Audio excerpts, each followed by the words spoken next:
Ready? Started. The High Court was then impressed by contents of the letter dated 21st May 2004, wherein the respondents has asked for permission to engage a private counsel. The High Court completely closed over the plea taken by the applicants that this document Annexure 24 was not a part of the court-martial proceedings. Therefore, it cannot be made the basis to grant any relief to the respondent, much less to doubt the bona fides of the officials involved in the conduct of court-martial proceeding. On the other hand, the record of court-martial proceedings not only revealed that the respondent voluntarily admitted his guilt to both the charges with full understanding and knowing the consequence therefore, but in spite of opportunity given to him to reconsider his stand, he did not change his confession. As a matter of fact, reference to letter dated 21st May 2004 has been made for the first time only in the rejoinder affidavit filed by the respondent.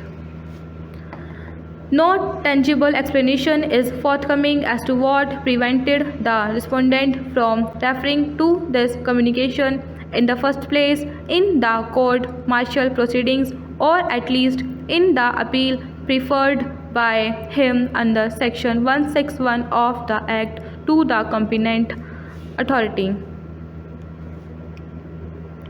Notably, such case was not made out even in the original writ petition for reasons best known to the respondent. Obviously, taking that plea in the rejoinder affidavit for the first time was with a review to confuse the issue so as to resile from the voluntary confession already given in the court-martial proceedings. That cannot be countenanced, and such a belated plea ought not to be entertained by the High Court, and that too in a casual manner, and especially when the applicants in further affidavit had mentioned the circumstances in support of the assertion that the document relied by the respondent is a forged document. The respondent was called upon to produce the original, which he never did. Neither the learned single judge nor the decision bench analyzed the plea of the applicants in this behalf, and yet granted relief to the respondent by directing the remand of the court-martial proceedings in spite of a finding that the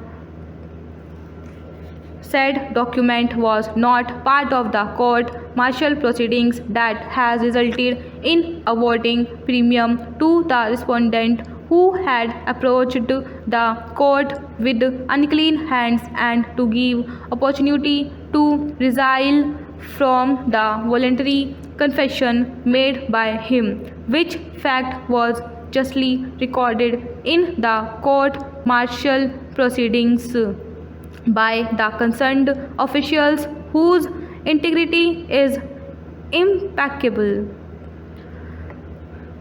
The High Court should not have entertained the plea of the respondent that he was pressurized to give confession in absence of disclosure of names of those officials, and who had no opportunity to counter the allegations made against them. Hence, this reason weighed with the High Court must also fail. The last reason weighed with the High Court is also devoid of substance.